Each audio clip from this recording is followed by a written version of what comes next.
बिस्मिल्लाहिर्रहमानिर्रहीम अस्सलामु अलैकुम वरहमतुल्लाहि वबरकातुहू। आज 19 अक्टूबर 2025 है और आज दिन है इतवार का। आज की ताज़ा तरीन बड़ी खबरों से इस फिलहाल का आगाज करेंगे।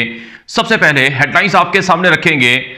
गाजा में ग्रेट गेम शुरू हो चुकी है।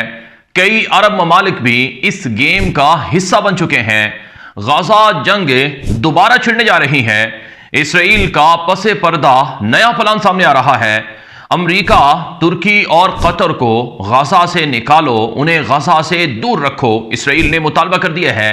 अमेरिकी सदर डोनाल्ड ट्रंप का नायब जेडी वेंस और नुमाइंदा खुसूसी स्टीव विटकोफ हंगामी दौरे पर आज इसराइल पहुंच रहे हैं। अमेरिका गाजा के हवाले से एक नया प्लान बनाए हुए है। दूसरी तरफ नेतन्याहू की हुकूमत का धड़न तख्ता होने जा रहा है। इसराइल के अंदर अवाम ने बगावत कर दी है। यह है आज की हेडलाइंस, जिनकी डिटेल्स और तफसीलात मैं आपको बताऊंगा। इससे पहले कि मैं खबरों का आगाज करूं, आपसे गुजारिश है, अगर आप इस चैनल पर नए हैं तो लाजमी सब्सक्राइब करें ताकि आपको तमाम अपडेट्स मिलती रहें, ताकि आपका और हमारा ताल्लुक मजबूती से जुड़ा रहे। आगाज करेंगे। आज की सबसे बड़ी खबर इस वक्त मेरे सामने है कि गाजा में ग्रेट गेम शुरू हो चुकी है। गाजा सीज फायर अभी तक मुकम्मल तौर पर नाफिज नहीं हो सका है, क्योंकि अमेरिकी सदर ट्रंप के साथ जो अमेरिकी सदर ट्रंप का जो प्लान था, ट्रंप पीस प्लान गाजा के हवाले से, उसकी मुकम्मल शिकों पर अमल नहीं हो रहा है।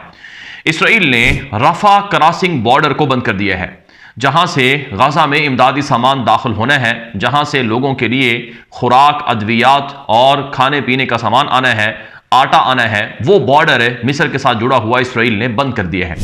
देखा जाए तो 4-5 दिन जो गाजा सीज फायर के गुजरे हैं, इनमें इमदादी सामान की गाड़ियों को आने ही नहीं दिया गया है। रोजाना 600 गाड़ियां इमदादी सामान की आनी थीं, जिनमें से बमुश्किल रोजाना 50-100 गाड़ियां ही आने दी जाती हैं, जिसका मतलब है कि अमेरिकी सदर ट्रंप के पीस प्लान पर अमल नहीं हो रहा है। इसराइल ने एतराज किया कि चूंकि हमास के पास हमारी डेड बॉडीज हैं या गमालियों की लाशें हैं, वो वापस नहीं कर रहा है। और आज इसराइली मीडिया पर यह रिपोर्ट भी नशर हुई है कि 2 मजीद इसराइली हॉस्टेज की जो डेड बॉडीज थी वो वापस की गई हैं। लेकिन इसराइल ये कहता है कि हमास सारी डेड बॉडीज जानबूझकर वापस नहीं कर रहा है, और इसराइल का ये इल्ज़ाम है कि हमास जानबूझकर ताख़ीर कर रहा है ताकि तुर्की की इमदादी टीम को गाजा में दाखिल होने का मौका मिल सके, ताकि कतर की जो खुसूसी टास्क फोर्स है उसे गाजा में दाखिल होने का मौका मिल सके। तो जब तक हमास मुआहिदे पर अमल नहीं करेगा, इसराइल बॉर्डर नहीं खोलेगा, ये इसराइल की तरफ से कहा जा रहा है। दूसरी तरफ आज की एक और खबर जो इसराइली मीडिया में नशर हुई है वो ये है कि अमरीकी और इसराइली हुकूमत ने हमास पर इल्ज़ाम लगाया है कि वो सीज फायर वॉयलेशन कर रहा है। मुआहिदे के तहत हमास को गाजा में किसी पर असलहा उठाकर इख्तियार नहीं है कि वो कोई कार्रवाई करे, लेकिन हमास अपने मुखालिफिन को मार रहा है। इसराइली मीडिया में यह भी कहा गया है कि जो हमास के मुखालिफिन हैं दरअसल वो इसराइल के दोस्त हैं, यानी गाजा में इसराइल ने अपने दोस्तों को असलहा, हथियार और ताउन दिया ताकि वो गाजा में हमास के खिलाफ मुतबादल के तौर पर उभर सकें। तो अब हमास उनको मार रहा है। इस पर इसराइली मीडिया में एक और रिपोर्ट छपी जो द टाइम्स ऑफ इसराइल में छपी, जिसमें कहा गया हमास की तरफ से कि दरअसल हम मलेशिया को, यानी जो बागी अनासर हैं, उनको टारगेट कर रहे हैं और उनके साथ हमारा रवैया कानून के मुताबिक है। अब सूरत हाल यह है कि इसराइल ने गाजा की जंग में 2 सालों में मुख्तलिफ तरह के ग्रोहों को असलहा दिया, फंडिंग की, उन्हें सपोर्ट दी और उन्हें हमास की हुकूमत के मुतबादल के तौर पर उभारा। जैसे कि यासर अबू शबाब नामी एक ग्रुप है जो कि रफा के अंदर कंट्रोल जमाए हुए हैं। तो अब इनके खिलाफ हमास जब कार्रवाई करती है तो इसे अमेरिकी सदर ट्रंप और इसराइल की हुकूमत वॉयलेशन करार देती है। खुलासा कलाम यह है कि गाजा ज़ाहिरन तो जंग बंद है, लेकिन हकीकतन ये जंग बंद नहीं हुई है और हकीकतन इसराइली फौजें गाजा के आधे हिस्से पर कंट्रोल जमा कर बैठी हुई हैं और इसराइल गाजा के अंदर वक्तन फ़वक्तन कार्रवाइयाँ भी कर रहा है। अगर देखा जाए तो अमेरिकी सदर ट्रंप के गाजा जंग के खात्मे के ऐलान के बाद से लेकर अब तक कोई दर्जनों गाजा के शहरी जख्मी हुए हैं और निशाना बने हैं। तो ये एक तरह से सरीहन इस बात की दलील है कि गाजा की जंग मुस्तकिल तौर पर अभी भी ख़त्म नहीं हुई है। अब आज की एक और बड़ी खबर सुन लें जिससे आपको ग्रेट गेम का अंदाज़ा होगा। वो ये है इजराइल हायोम। ये इसराइल के दो इसराइल के मशहूर अखबारात हैं इजराइल हायोम के नाम से, जो अबरानी में भी है, जो इंग्लिश में भी है। इजराइल हायोम की रिपोर्ट आज मेरे सामने है कि अमेरिका का जो नायब सदर है जे.डी. वेंस, वो पहले हंगामी दौरे पर इसराइल पहुंच रहा है और अमरीकी सदर का नुमाइंदा खुसूसी बराए मशरिक़ वस्ता स्टीव विटकोफ भी अमरीका से दोबारा इसराइल आ रहा है। पिछले हफ्ते भी स्टीव विटकोफ इसराइल आया था, अब एक मरतबा फिर वो इसराइल आ रहा है। इस दौरे का मकसद है स्टीव विटकोफ का फेज 2 को अमली शुरू करवाना है, यानी ट्रंप के प्लान में जो फेज 2 है, जिसमें इसराइल की फौजों को तमाम गजा के इलाकों से निकलना है और गजा में तामीर नो का प्रोसेस शुरू होना है और गजा में हमास की हुकूमत को ख़त्म करना है, हमास से असलहा लेना है और इसके अलावा जो मुख्तलिफ तरह की मज़ीद चीज़ें हैं उनको इम्प्लीमेंट करना है। अब इसी हवाले से ये जो दौरा है ये बड़ा ख़ास दौरा बताया जा रहा है। मेरे पास एक और ख़बर भी इजराइल हायोम के अंदर छपी है कि अमेरिका और इसराइल का प्लान है कि गजा के उन इलाकों में तामीर नो शुरू कर दी जाए जो हमास के कब्जे में नहीं है, यानी जहां पर हमास का दायरा या असर नफूज नहीं है, पहले उन इलाकों में तामीरात शुरू की जाए, वहां स्कूल बनाए जाएं, वहां सड़कें बनाई जाएं, वहां अस्पताल बनाए जाएं और लोगों को कायल किया जाए कि वो इन इलाकों में आए जो हमास के कब्जे में नहीं है, यानी जहां पर हमास का कंट्रोल नहीं है। यानी आप यूं समझ सकते हैं कि जो आधा गजा इस वक्त इसराइल के पास है, उस आधा जो गजा है उसमें रफा का जो बिलखुसूस इलाका है जो मिस्र के साथ जुड़ा हुआ है, वहां पर तामीर नो करवाने का मंसूबा है, क्योंकि वहां पर इसराइल यह समझता है कि हमास का वहां पर कंट्रोल नहीं होगा।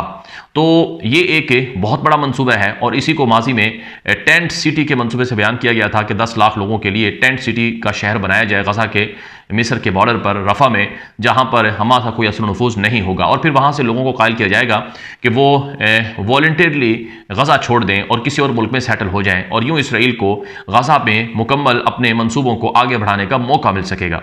तो इस तरह की जो प्लानिंग है वो इस वक्त की जा रही है। अब ये जो मंसूबा है इसको कई अरब मुल्कों की तरफ से भी सपोर्ट हासिल है। मेरे सामने आज भी एक खबर छपी है, द यरूशलेम पोस्ट जो कि इसराइल का मशहूर अखबार है, उसके अंदर ये रिपोर्ट छपी है कि कई अरब मुल्कों ने यह कहा है कि ट्रंप के पीस प्लान पर तब मुकम्मल अमल होगा जब हमास असला फेंक देगा और हमास की हुकूमत गजा से ख़त्म कर दी जाएगी।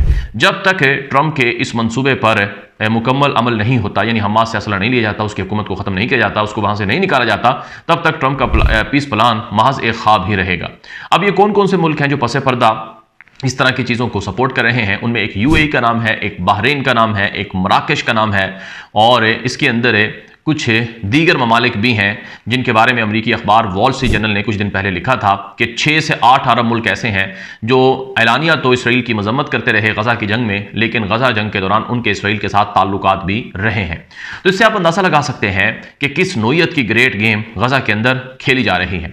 यहां पर एक और खबर भी है, इजराइल हायोम के अंदर ही ये रिपोर्ट छपी है कि तुर्की और कतर का जो किरदार है गजा में वो बड़ा मशकूक है और तुर्की और कतर को लगाम डालना होगी। इसराइल नहीं चाहता कि तुर्की या कतर का गजा में किसी भी अंदाज से असर नफूज हो, क्योंकि तुर्की में भी हमास के लोगों को पनाह दी गई है और कतर में तो हमास का बाकायदा दफातर हैं और उनके लोग हैं और तुर्की और कतर दोनों के हवाले से इसराइल के शदीद एतराज़ात हैं कि अमरीकी सदर ट्रंप इनको यहाँ से निकालो गजा से और इनका असर नफूज नहीं होना चाहिए, हमें ये कबूल नहीं है, क्योंकि ये हमास को सपोर्ट करेंगे, गजा में अपने खुफिया लॉन्ग टर्म मंसूबे रखेंगे। और इसराइली मीडिया पर यह भी रिपोर्टें आई हैं कि अगर तुर्की की कोई भी शहरी इसराइली कार्रवाई में गजा में टारगेट बन गया तो फिर इसराइल और तुर्की के दरमियान जंग छिड़ सकती है। तो तुर्की और कतर को गजा से निकालने का बहुत बड़ा प्रेशर है ट्रंप हुकूमत पर। लेकिन नाज़रीन किराम, आज एक खबर छपी है इसराइली अखबार और मीडिया में कि अमरीकी सदर ट्रंप की नज़र में नेतन्याहू एक शिकस्त खोरदा साबित हुआ जब नेतन्याहू ने कतर पर हमला किया। कल जो CBS के नाम से अमेरिकी मीडिया है उस पर जैरेड कुशनर और स्टीव विटकोफ, जो ट्रंप के दो अहम लोग थे जिन्होंने इंटरव्यू दिया, जिन्होंने गजा और इसराइल की जंग बंद करवाई, उनका एक इंटरव्यू नशर हुआ CBS मीडिया पर, जिसमें उन दोनों ने कहा कि कतर पर जो हमला था ये अमेरिका के लिए बहुत बड़ी गद्दारी और ख़यानत साबित हुआ और इस वाक़े के बाद ट्रंप ने नेतन्याहू को प्रेशराइज किया और कहा कि हम मजीद हालात को बिगड़ने देना नहीं चाहते हैं कि जिससे सूरत हाल ख़राब हो। और इस बयान पर, जैरेड कुशनर और स्टीव विटकोफ के इस बयान पर बहुत गुस्सा है इसराइल के अंदर, यह भी इसराइली मीडिया बता रहा है। अब एक और मामला भी इसराइल के अंदर चल रहा है, वो है नेतन्याहू की हुकूमत का धड़न तख्ता। इतलात के मुताबिक इसराइल के अंदर नए इलेक्शन की तैयारियां शुरू हो चुकी हैं। नए इलेक्शन में नेतन्याहू की इत्तेहादी हुकूमत बुरे तरीके से शिकस्त खाने जा रही है। नेतन्याहू की इत्तेहादी जमातों में भी इख्तलाफात बढ़ चुके हैं और नेतन्याहू के खिलाफ जो इसराइल की आवाम है वो फैसला सुना चुकी है। चुनाचे कल रात भी इसराइल के अंदर हॉस्टेज यरगमाली खानदान ने फैमिलियों ने एहतजाज किया और कहा कि बाकी मानदा जो डेड बॉडीज़ हैं गजा में, यानी 16 के करीब बच गई हैं, उनको वापस लाया जाए। जब तक वो नहीं आएंगी तब तक हम चैन से नहीं बैठेंगे। हॉस्टेज फैमिलीज के जो मुजाहिरीन का मुतालबा था उसमें नेतन्याहू को सजा दिलवाना भी था कि नेतन्याहू की वजह से उनके 40 से ज़ायद जो कैदी थे यरगमाली गजा में वो मारे गए, यानी इसराइल की बमबारी हुई, हमले हुए, फायरिंग हुई। इस तरह के वाकयात में कई हॉस्टेजेस जो थे कि कैदी यरगमाली इसराइल के मारे गए हैं। तो नेतन्याहू हमारा मुजरिम है, हमारा जिम्मेदार है, हम उसका मुहासबा करवाएंगे, उसको सजा दिलवाएंगे। ये इसराइली अवाम सड़कों पर निकलकर एहतजाज कर रही है। याद रहे तुर्क सदर तैयब एर्दोगान ने कुछ अर्सा पहले ये बात कही थी कि वक्त आएगा और नेतन्याहू को उसके जराइम की और उसके किए की सजा जरूर दी जाएगी। ये अब तक की कुछ ताज़ा अपडेट्स हैं, मालूमात हैं जो आपके सामने रखी गई हैं। इस तरह की मजीद खबरें आती रहेंगी। आप हमारे यूट्यूब चैनल जहां आपको और हमारा ताल्लुक मजबूती से कायम रहेगा। इजाजत दीजिए। अस्सलाम वालेकुम रहमतुल्लाहि व बरकातुहू।